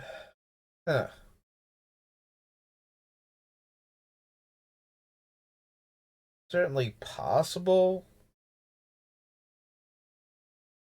Does go well with any of our things, but it has to be a creature, so we would have to animate any of the legendary artifacts we would theoretically want to copy that aren't already creatures. And I've already been avoiding things like that because we don't have a good way to make the token copy. Like, granted, this puts an extra, like, maybe shaves off a step or two on the path to making large numbers of token copies of an otherwise legendary permanent, but yeah, I think we're going to skip on Vile Duplication. Cohort, Iron Mastiff.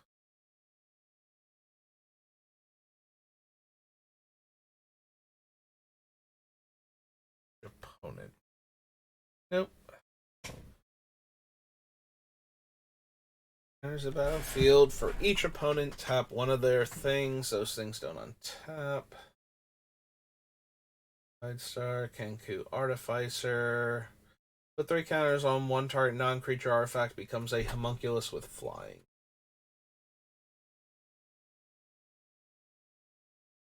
Kind of Kindred Discovery.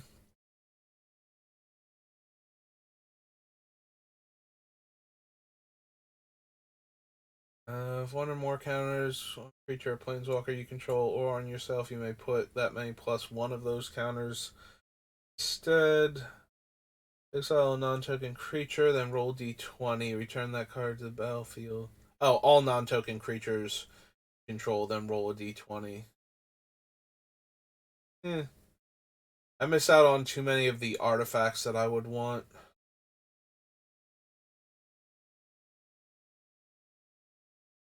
Revealing Lapis Dragon Orb, but we don't really have dragons in the deck, so we wouldn't get the Scry 2 very often. Loyalty.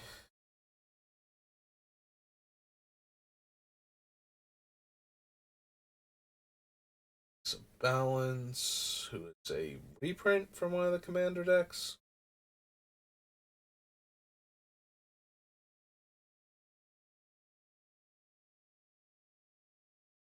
Each player makes a treasure token. There's a battlefield. If mana from a treasure was spent to cast it, create a treasure token for each mana from a treasure spent to cast it.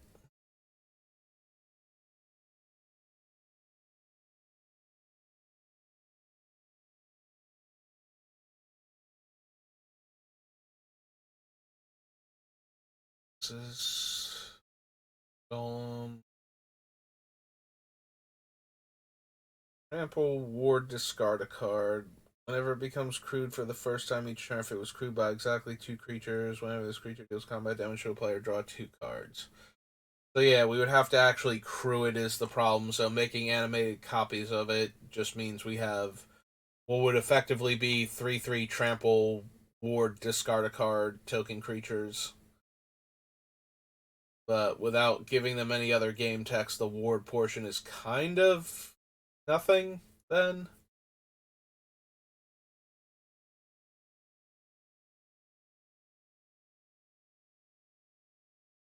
Creatures controlled by different players. If you control neither creature, draw 3 cards.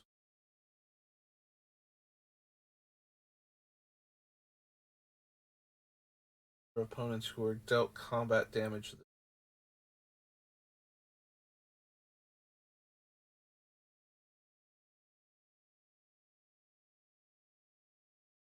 Death touch, haste, and flying. You have the full power to prevent all damage that will be dealt to equipped creature, and okay, 2 more pages.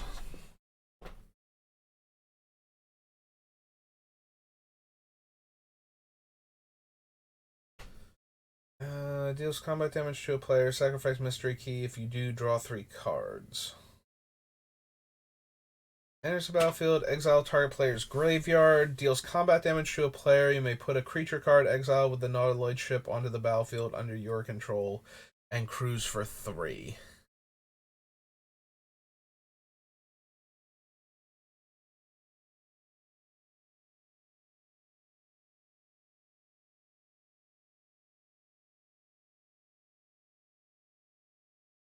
So the most interesting things about the Nautiloid ship are A, copying it lets me keep exiling graveyards. B, once I copy it, the token that I make just has to deal combat damage and it'll be a 3/3 flyer. Um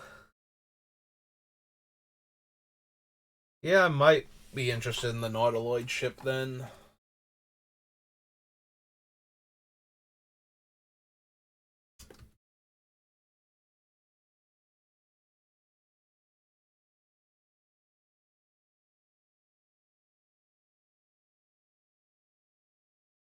I Okay, I did spell Nautiloid right as far as this thing is concerned. For vehicle 5/5.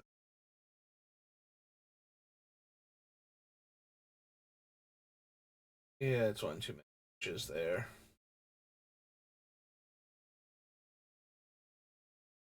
Okay. Sacrifice the navigation orb for 2 basic land cards, enter gates, put them on the battlefield tapped. One on the battlefield tapped and the other one in your hand.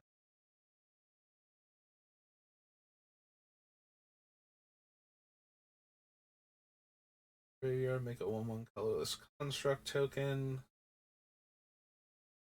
And the creatures you own have when this creature enters the battlefield and at the beginning of each player at the beginning of your upkeep, rather, each player may put 2/1/1 counters on a creature they control. For each opponent who does, you gain protection from that player until your next turn.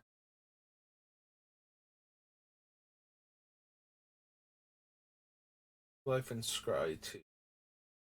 Cast your second spell. Exile up to one target creature you control, then return to the battlefield under its control.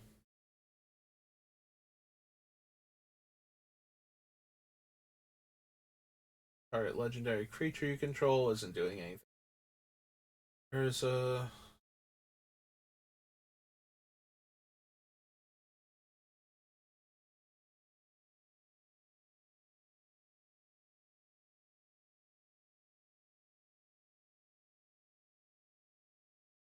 There's a battlefield or is put into a graveyard from the battlefield, make a treasure token.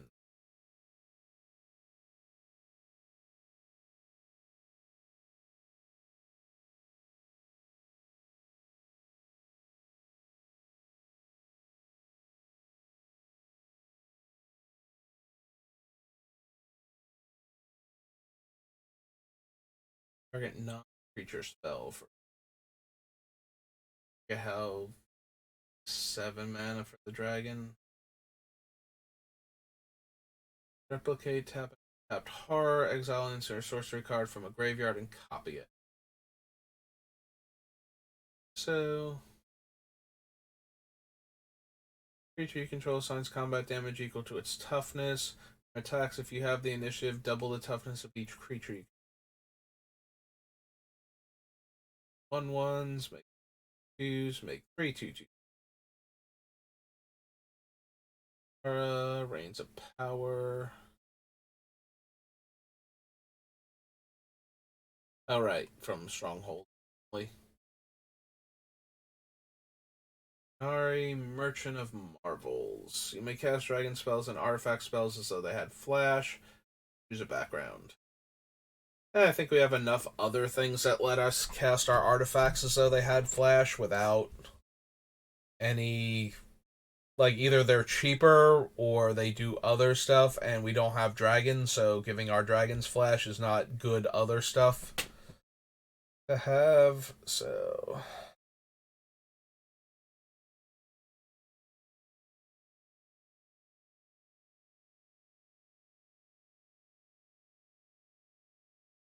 Roving Harper.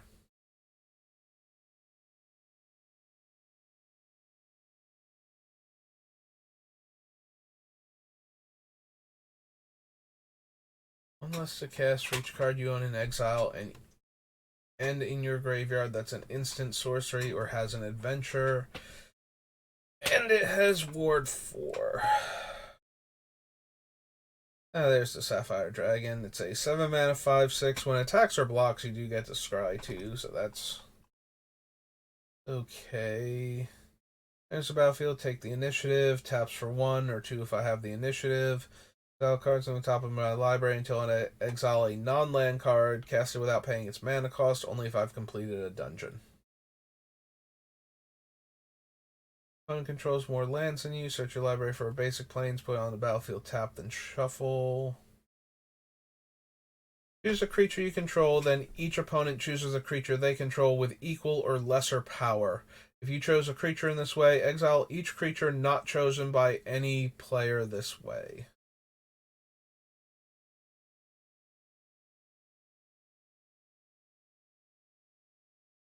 4 power until end of turn.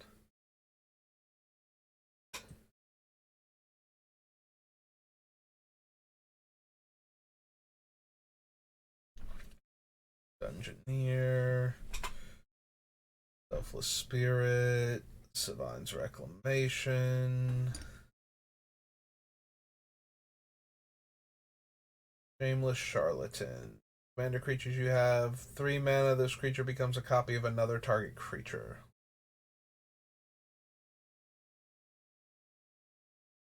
Commander creatures you own have 3. This creature becomes a copy of another target creature. Not until end of turn. Oh, I suppose it keeps giving it the ability because it's your commander, but yeah. That's still kind of weird. Lara the Strong. Sludge Monster. Sly Instigator.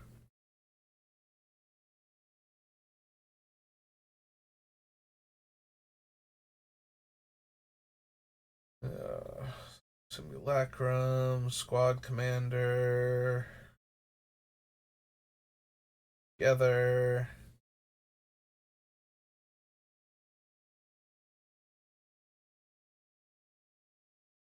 Creature gets +0/+10.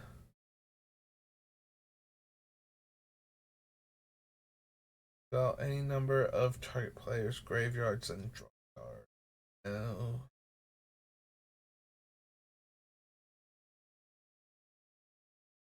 Tap enchant creature, remove it from combat. As long as the creature isn't legendary, it doesn't untap during its controller's untap step.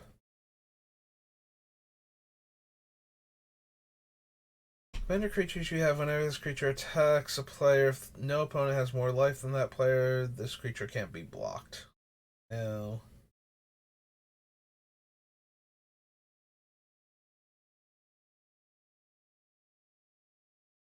Myriad, no. Okay, on to the last page. And I think I'm going to call it because it's been close to 2 hours. And man, the eye strain is killing me. I gotta look into, like, I know there are certain types of glasses that companies make that are supposed to limit your eye strain or reduce it when, up to whatever they're capable of when staring at screens. But wow, I kind of figured like the bigger screens would help me with this.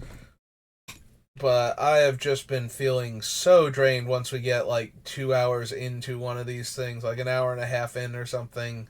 It just starts to get to be way too much. So, also, I do have work, and while I wouldn't need to stop right now, um, I would still need to stop in like an hour at the latest. So, between those two things, I think I'm going to call it after this and we'll just get working on it. I'll try and work on it more during the week before my days off. But yeah, let's finish this first. Draws their second card during their turn. You draw a card whenever a player casts their second spell during their turn. Whenever a player draws their second card during their turn, I draw a card. So if I draw 2 cards during my turn, I get a third card for free automatically. Whenever a player casts their second spell during their turn, I make a 2/2 knight. Eh, it's okay, but it's not anything that I need. Cast your second spell each turn. Copy if you've completed the dungeon. Copy that spell twice instead.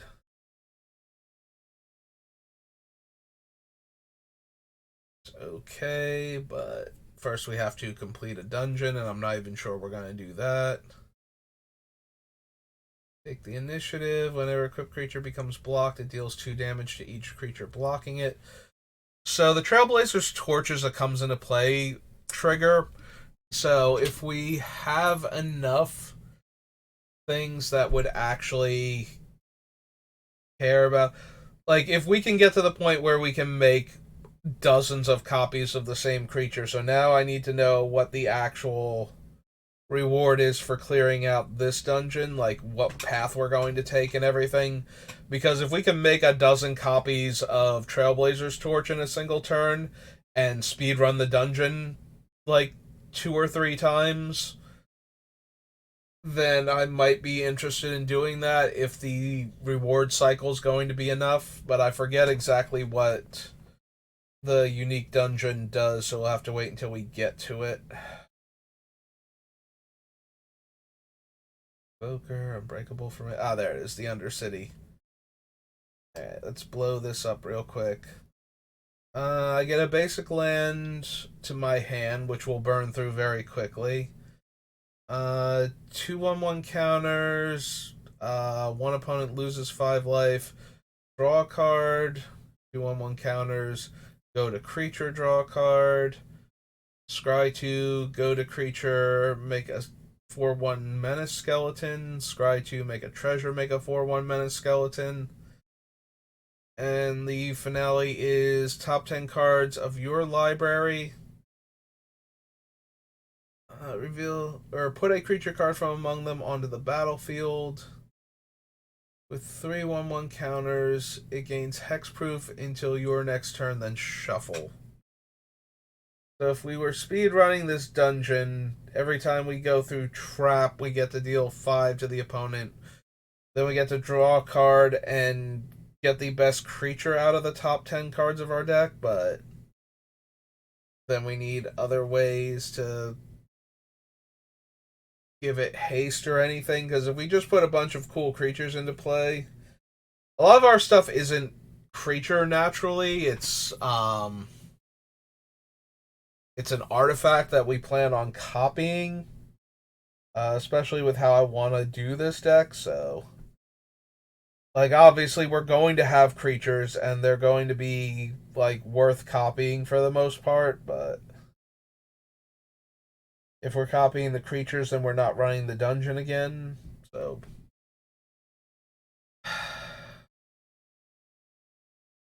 5 life, draw a card, and one of our creatures is getting 2/1/1 counters. So at the very least, Urza probably, but hopefully one of these soldier tokens instead.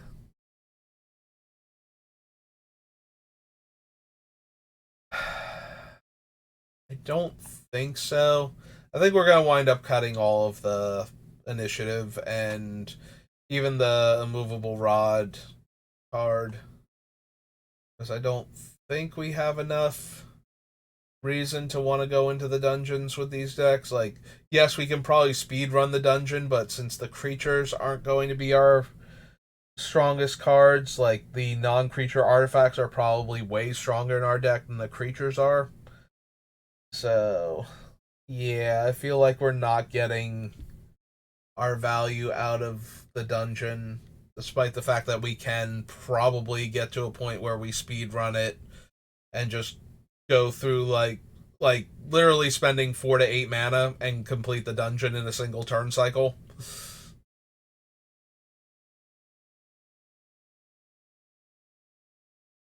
So yeah, I don't think that's going to be what we want. Search counter, search your library for an artifact card, put that card onto the battlefield, then shuffle. Yeah, we really need a lot of other dice rolling for this thing to be good, and I don't think we have it, so. Amount of colorless mana equal to Vol's toughness. This mana can't be spent to cast spells from your hand. Hmm. Tax a player, create a 1/1 white soldier creature token. Volo enters the battlefield, create his journal. It's a legendary colorless artifact with hexproof, and whenever you cast a creature spell, note one of its creature types that hasn't been noted for this artifact. 2 tap, draw a card for each creature type noted for target permanent you control named Volo's journal, and choose a background. Don't think we need any of that. Take the initiative. Begin opponent's upkeep. Untap a creature you control. If you've completed the dungeon, untap all creatures. Yeah, if it let me untap artifacts too, that might be another reason to want to complete a dungeon. And I might want to run that card, but yeah, without being able to untap the artifacts. Enters the battlefield during the declare attacker step. For each attacking creature, you may reselect which player or planeswalker that creature is attacking.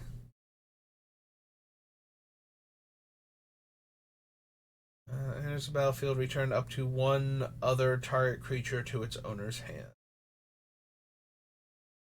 Instant sorceries cost 1 less to cast. Cast sorceries as though they had flash. That 3 mana, give my guys indestructible. You and target opponent draw 2 cards. Eh.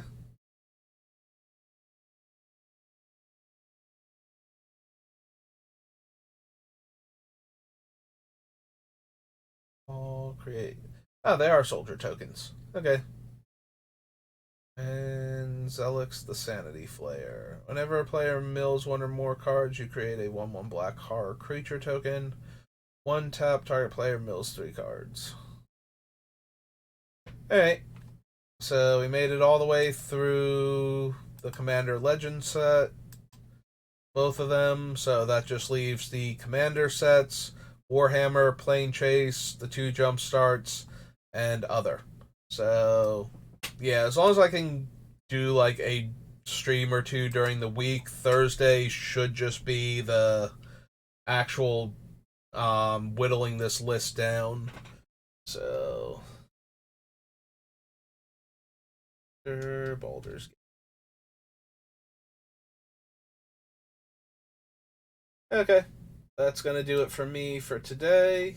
I hope you're enjoying this building, Urza, as we plow through every single set looking for new cards and trying to figure out what ones we want to put into our Urza deck. This one has taken so long because I started before the holidays and then I just did not have time to stream, and then there's been all this other stuff going on. So I want to get it done before Phyrexia comes out, so that way we can start working on a Phyrexian commander. I don't know who it's going to be. Depending on what my options are, I might seriously consider building an Infect commander just because it's something that I will probably never do. So it'll be more of a fun thought experiment than something I actually want to build. Because I hate Infect, and there are so many powerful cards with Toxic on them in this set that it feels like there are a lot of cards that I would run if they did not have Toxic for other reasons, and the fact that they have Toxic on them is kind of frustrating to me because that's not how I want to win a commander game. And if you put poison counters on somebody and you're running a bunch of things that proliferate, and one of them just happens to be a 3-mana 4/4 trampler that proliferates every time it connects, in addition to putting a poison counter on the opponent, eventually I'm going to have to kill somebody with poison counters just because there are poison counters in my deck.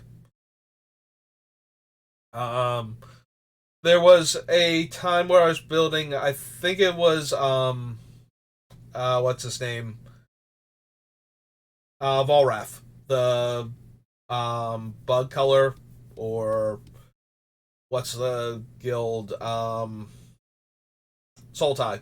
The Sultai Volrath, where you get to put -1/-1 counters on things, and he gets the ability to copy things with counters on them. So I have like +1/+1 counters for my stuff and -1/-1 for the opponent's stuff. And I just have like a whole bevy of ways to put counters on things.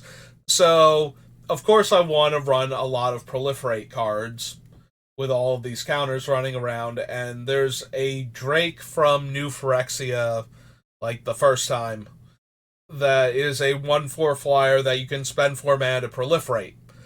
The problem is it's a 1/4 flying Infect creature, and if I put an Infect creature in the deck and I don't proliferate the poison counters onto you when I have to attack for whatever reason, then I feel like I'm not trying to win the game. But at the same time, I don't want to kill somebody with Infect. I want to do it with the cool things that my deck is actually doing. So, but I might wind up building a, I want to say poisonous because that's what they used to call the mechanic, and I can't for the life of me figure out a difference between toxic. I can't for the life of me figure out a difference between toxic and poisonous, and the only thing I can come up with is that they're upset because poisonous is when you eat something that's poisonous as opposed to something that injects you with poison, which would be venomous. So they changed the word to toxic, even though it seems to be the exact same keyword otherwise, right down to it being, that word number, and that's how many poison counters you get when it deals damage to you. But anyway, I might do that, or I might build something fun around one of the many, many weird legendary creatures in this set. Maybe just to spite Sheldon, will make an actual Norn deck, since Norn is his least favorite thing ever. apparently, and the thing that will destroy Commander. We'll try and make like the most broken Norn deck we possibly can just to see what it looks like, and then when it doesn't destroy Commander, um, then we'll be like, okay, we did our best. Now I'm saying that out loud, I kind of want to do that. I kind of want to make a Norn that pushes as hard as it can to try and break Commander, just to see if we can actually do anything close to what the Commander Rules Committee is scared of. Alright, well, either way, that's going to do it for me for today. So thanks for watching. I hope you've been enjoying my attempts to assemble Urza and make a cool Urza Prince of Krug deck. We're almost to the point where we start making cuts, and I'm looking forward to that. And I will see you next time. Have a good rest of your day.